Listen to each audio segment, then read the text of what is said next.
বাংলাদেশের যদি বিজয় হয়ে থাকে আর ভারতের প্রধানমন্ত্রী যদি এই বিজয় তাদের বলে দাবি করে, আপনারা চুপ কেন?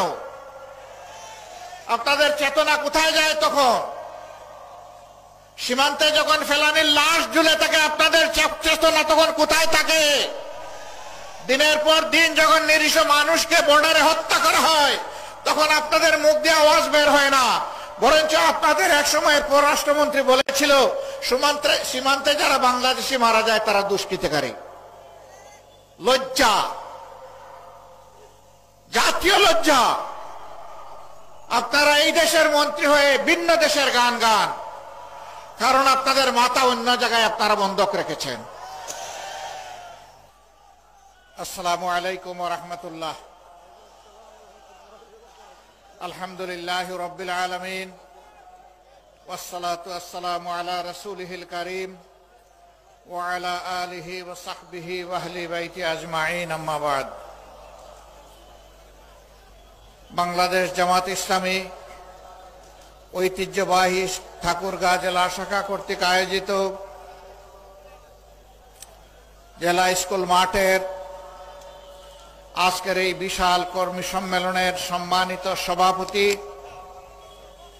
বাংলাদেশ জামাত ইসলামী ঠাকুরগাঁ জেলা শাখার আমির জনাব অধ্যাপক বেলাল উদ্দিন, মঞ্চে বসা অন্যতম বিশেষ অতিথি বাংলাদেশ জামাত ইসলামীর অ্যাসিস্ট্যান্ট সেক্রেটারি জেনারেল, রাজশাহী বিশ্ববিদ্যালয়ের সিনেট সদস্য, বাংলাদেশ ইসলামী ছাত্র শিবিরের সাবেক কেন্দ্রীয় সভাপতি জনাব মৌলানা রফিকুল ইসলাম খান, অন্যতম বিশেষ অতিথি বাংলাদেশ জামাত ইসলামীর অ্যাসিস্ট্যান্ট সেক্রেটারি জেনারেল, নির্বাহী পরিষদের সদস্য জনাব মৌলানা আব্দুল হালিম, আঞ্চলিক, জেলা এবং স্থানীয় নেতৃবৃন্দ, বন্ধু সংগঠনের নেতৃবৃন্দ, উপস্থিত সহকর্মী বন্ধুগণ, বিভিন্ন ধর্মের যে সমস্ত ভাই এবং বন্ধুরা এসেছেন, আমার সেই সমস্ত ভাই এবং বন্ধুগণ, সাংবাদিক বন্ধুগণ, আবারও সবার প্রতি সালাম, আসসালামু আলাইকুম ওয়া রাহমাতুল্লাহ। অন্যান্য ধর্মের ভাইদের প্রতি অন্তর্নিগ্নানো ভালোবাসা এবং শুভেচ্ছা। বাংলাদেশ 18 কোটি মানুষের দেশ, হয় কিছু কম হবে, না হয় কিছু বেশি হবে। ছোট্ট একটি দেশ, পৃথিবীর মানচিত্রের অবস্থান খুঁজে পাইতে হলে খুব গভীরভাবে চোখ ফেলতে হয়। এত ছোট দেশে বিশ্বের কোথাও এত বিপুল জনসংখ্যা নেই। বিপুল জনসংখ্যার এই বাংলাদেশ, জনসংখ্যা কোনো অভিশাপ নয়, বরঞ্চ জনসংখ্যাটা জনশক্তিতে পরিণত করতে পারি নাই, এটা আমাদের ব্যর্থতা। এই 18 কোটি মানুষের হাতকে যদি কর্মীর হাতে আমরা পরিণত করতে পারতাম, প্রাপ্তবয়স্ক সকলের হাতে যদি আমরা কাজ তুলে দিতে পারতাম, এই দেশটার চেহারা বদলে যেত।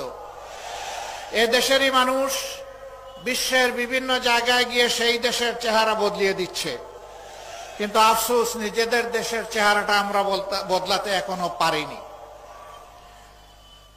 আজকে আমি আল্লাহ তাআলার বিশেষ শুকরিয়া আদায় করছি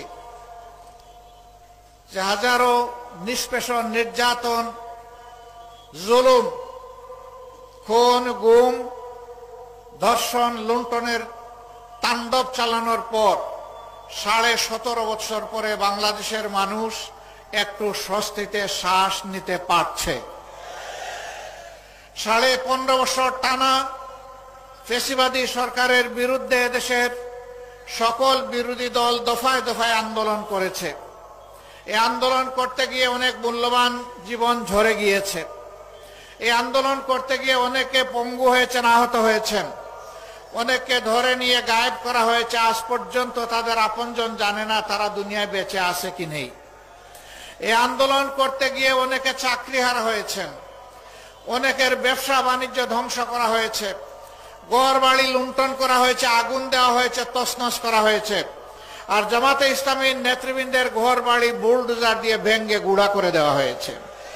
জামাতে ইসলামীর 1 থেকে 11 জন শীর্ষ নেতাকে খুন করা হয়েছে। বিচারিক আদালতে তামসার আদালত সাজিয়ে সাজানো পাঠানো আদালত আর সাক্ষী দিয়ে তাদের জীবনকে ধ্বংস করা হয়েছে। সম্মানিত ভাইয়েরা, শেষ পর্যন্ত কোরআনের পাখি খ্যাত সারা দুনিয়ার মানুষ তাদের কলিজায় যার জন্য আলাদা একটা জায়গা ছিল, আল্লামা দিলওয়ার হোসেন সাঈদীকেও জেলের ভিতরে মৃত্যুর দিকে তারা ঠেলে দিল। তার একটা জানাজা ঢাকায় হবে, তা বরদাস্ত করতে পারলো না।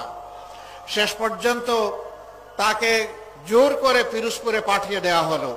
সেখানে সেনাবাহিনী, বিজিবি, পুলিশ, র্যাব, আনসার সব কিছু দিয়ে চতুর্দিক থেকে ঘেরাও করে মানুষের স্রোত ঠেকানোর চেষ্টা করা হলো। তুমুল বর্ষণমুখর দিনে মানুষের স্রোত কেউ ঠেকাইতে পারেনি। সেখানে লক্ষ মানুষ বৃষ্টির পানির সাথে নিজেদের চোখের পানি দিয়ে তাদের প্রিয় মানুষকে দুনিয়া থেকে বিদায় দিয়েছে।